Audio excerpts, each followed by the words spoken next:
No, I really shouldn't do that. Okay. Hi, everybody. It's Ricky Haller. And today I am going to talk about eating a diet with no added sweeteners. You can tell I'm getting a little rangy. For those of you who don't know me, I'm Ricky Heller from rickyheller.com. I help people with dietary restrictions learn to cook, eat, and love their food again without feeling deprived so they can get back to living their real lives. So, as I said, I'm going to talk about something a little personal today. I have been working with my nutritionist because, as those of you who follow me know, I love sweet things and I make a lot of anti candida diet friendly treats, sugar free, gluten free, egg free, dairy free treats.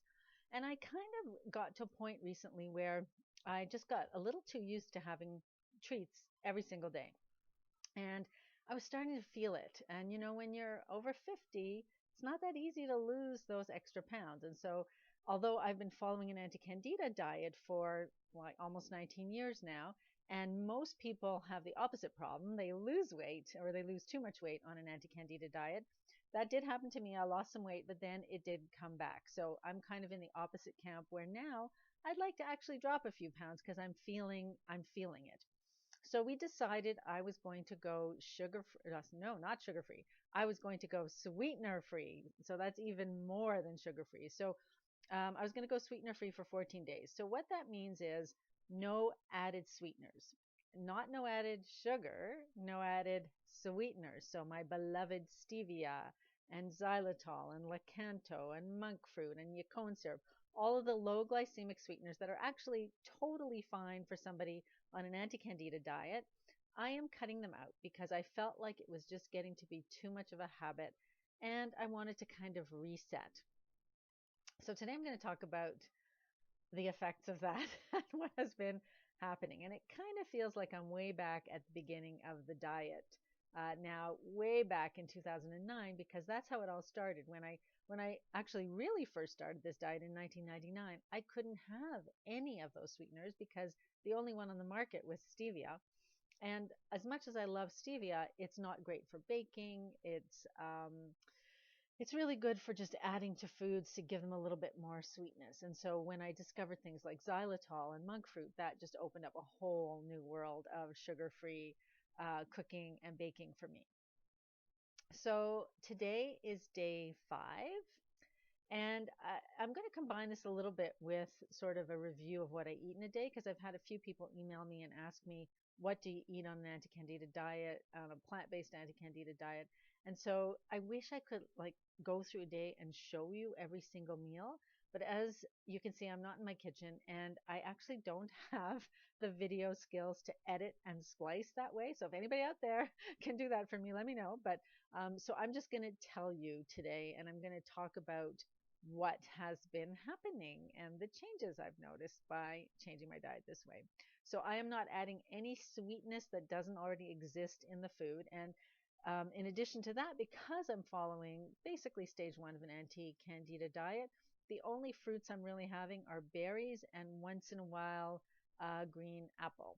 So, okay, here goes. Here's what's been happening. So, what would you eat if, first of all, if you're following a completely no sweetener added diet? And for me, it's been kind of hit or miss. You can check out my Instagram account, and I'll leave links below to see what I eat because I will always post when I make something new on Instagram. If I'm just repeating meals or having leftovers or something like that, I won't post it. But in general, anytime I create something new, or if it's been a while since I've had, say, my high protein pancakes or something like that, I will post that on Instagram. So if you're really curious to see what the food looks like, you can go look at my Instagram account. But in general, so for breakfast, what I have found is, and this is a great tip if you're struggling with an anti-candida diet and finding that you really are craving a lot of those sweet things, I start my day with a savory breakfast. And I find if I start the day savory, it kind of sets the tone for the rest of the day. And then that's great. I really don't crave sweets the same way I would if I started with like a cinnamon bun or a sweet granola or even a sweet smoothie sometimes. So a savory breakfast. So what have I been having? Well, I think three, three out of these 5 days, I ended up eating cauliflower tots for breakfast. Why? Because I just created a whole bunch of them for a blog post. So I'm going to link that recipe below. It's a really simple recipe, and actually, they are delicious for breakfast. So, cauliflower tots are kind of like tater tots, except they're made out of cauliflower. But these have onion in them, and they have chickpea flour in them, which gives them a really nice boost of protein. And then I would have them with the cranberry dip that's in the recipe as well. So that's a good way to start the day for me. I might do that as a snack before I go work out if I'm going to the gym that day, or I would have it as my full breakfast if I didn't go to the gym that day and maybe I just did an infrared sauna or something in the morning. Then I would go and have that for breakfast. And I always have a matcha tea as well in the morning. So between the two of those, I was doing just fine. For lunches over the days, oh, let me think. Actually, there was another breakfast as well. I had tempeh, so I make like a glazed tempeh, which is kind of like vegan bacon, and then I would have that with a salad for breakfast. So I've actually come to love salads for breakfast. Another day, I had a very simple kale salad.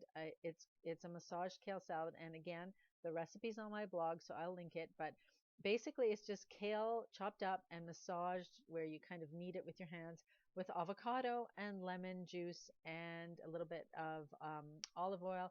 And then I can throw in some grated carrot or some tomato, depending how I'm feeling. That was a great breakfast with that. And the tempeh totally kept me going. And sometimes I'll even have a bowl of soup for breakfast. So one morning, I believe I had spicy black bean soup, which I had made. So very simple, keeping it simple. Another thing that's great for a savory breakfast, although I haven't had it yet in these 5 days, but I'm definitely going to have this on the weekend because it's you can really make a very substantial meal out of it, is what I call the Toronto sandwich. And that's a recipe in my book, Living Candida Free, but it's also my blog. So again, I will link to that below. So lots of options, but I would say the easiest way to go with a savory breakfast is just have your dinner again for breakfast. So that's basically what I do. So you're going to hear a lot of repetition in these meals. For lunch, I did basically the same thing. Because I've been recipe testing this past week, I had some amazing Brussels sprouts that are actually holiday fare, as well as a braised cabbage dish. So I had that with some more of that tempeh. I had repeats of the salad with tempeh. Let me think, what else did I have here? Oh, one day I had a raw collard roll. So basically, it's just a collard leaf that's lightly steamed, and I spread it with some hummus, put some sauerkraut in, some chopped up tomato. You can add shredded lettuce if you like. So it's kind of like a burrito, but with a raw collard leaf. And that made a really nice, substantial lunch. For dinner, again, as I said, lots of repeat there. So we had the black bean soup one day, kale salad with tempeh another day. I had an arugula salad with lots of mixed veggies another day. Some of those Brussels sprouts and lentil loaf was another night. And then last night we had some. I had black bean pasta, and my husband had kamut pasta with just a simple tomato marinara sauce. And then I will put a little bit of hemp seeds or a kind of a hemp topper on that to give it some bit of a protein boost. But if you're using the black bean pasta or the chickpea pasta, no worries there. Loads of protein in that. So no worries about not getting enough protein. I tend to have in the evening either a fruity herbal tea, and I'll add a little bit of apple cider vinegar to that, or I will have a cold drink.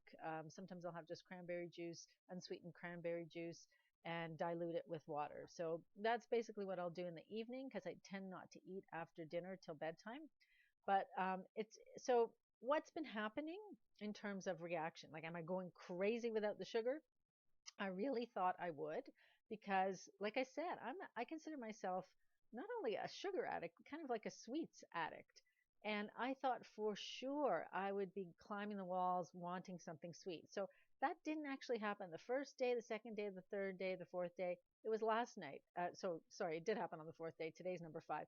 So last night after the pasta, and maybe it was just the psychological notion of pasta being starchy that triggered this association. But I said to my husband, the meal doesn't feel finished because I haven't had dessert. I suddenly wanted dessert. So I said, you know what? I am going to finish washing these dishes. It was my week to do the dishes. My hubby and I alternate. So this was my week. And I said to him, I'll come up and join you after I'm finished with the dishes. I'm going to give myself some frozen berries and just have some berries for dessert because I actually like to eat them frozen because I don't know, they seem more like a treat that way. I don't know why.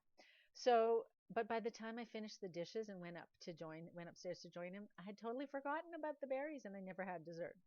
So I think what happens is, we have to look at our habitual behaviors, but also what happens is your tastes begin to change. I'm finding the savory food I'm eating to be really satisfying and really delicious, and I'm tasting it. So the taste just seems so much more vibrant and so much stronger. And this really this happens over time. The longer you go without adding sweetener or sugar to your food, the more your palate is going to change, and you're going to start to appreciate the natural sweetness in things. And just even if there's no sweetness, the natural flavor of things is going to become more satisfying. And this really rang home for me truly when I first started this anti-candida diet in 2009, because as I said, at that time there were no added sweeteners for like the first year. And at the end of the year, I was invited to a culinary event um, by a company that has gourmet chocolate. And so it was a huge meeting room, the way you'd have like a hotel or a banquet hall. And they had tables lined up with every conceivable kind of chocolate you could imagine. And I love my chocolate. So I was kind of wandering through these tables, just feeling a little bit despair that I could not enjoy any of this chocolate because, of course, it all had sugar in it. And, one of the women who was demonstrating came over to me and asked if I wanted a sample. And I told her no, because I can't eat sugar. And she said, well, we do have like 100% cacao bar, meaning no sugar added at all, basically unsweetened chocolate. But it was very good quality. And so she said, you might want to just try a piece of that. And I thought, well, I've tasted unsweetened chocolate before. I don't want a piece of that. But just to be polite, I said, okay, fine, I'll have a little bite. And I took a bite of this chocolate, and I was amazed at how delicious this chocolate tasted. No sweetener added, basically like eating cocoa and cocoa butter. And the reason was because by then, after a year of no added sweetener, my palate had completely changed. Now, I can tell you honestly, since then, I've tried unsweetened chocolate again. Doesn't taste as good because now I'm used to eating sweeteners. And so my palate has sort of gone back to expecting a certain level of sweetness. I am going to try that unsweetened chocolate at the end of these 14 days, and I will let you know next video how that turned out. But for now, I've noticed a little bit of a change in my palate. And the other thing that I've noticed is that, of course, we are such creatures of habit. I was used to having dessert. I wanted to have dessert last night, but then I just forgot about it because I didn't attend to it right away. So always put off eating that thing you're not supposed to eat, and that can make a huge difference too. In terms of any physical reactions or symptoms or anything, again, it's only been 5 days, but one thing I've already noticed is that in the morning, I get out of bed with a little bit more zip in my step. It's not quite as hard to drag myself out of bed in the morning. I have more energy. So that's really terrific. And on the other hand, I find myself falling asleep more easily. So again, it's very common for women in their 50s or menopausal women to have some problems falling asleep or to wake up during the night. Well, I am just sleeping like a baby now, and it's only been 5 days, so I really can't wait to see what's going to happen at the end of the 14 days. So I just wanted to share that with you folks and to say that it really can be done. It's not that difficult to cut out sugar. So if you're someone who's still eating refined sugar, that might be the first step. You want to go to just cutting out the sugar from your food and have more of the natural sweeteners like coconut sugar, coconut nectar. You could try Lakanto, which is a 0-calorie, low glycemic sweetener, or xylitol, which is the one I use, or stevia. But the first step is to start without the sugar, and then slowly over time, if you feel it's necessary, you could cut out the sweeteners. So I'd love to know from you, is this something that you've done? Have you ever cut out all added sweeteners from your food? And if so, what happened? What was your reaction? How did you feel? Was it easier than you thought? Harder than you thought? How did it go for you? So I hope that was useful to you this week. And as I said, I'll check in again next week. In the meantime, I hope everyone has a great week. If you enjoyed this video, please do give it a thumbs up. Don't forget to subscribe to my channel and share this with anyone who you think might benefit. Thanks, everybody. See you next time. Bye.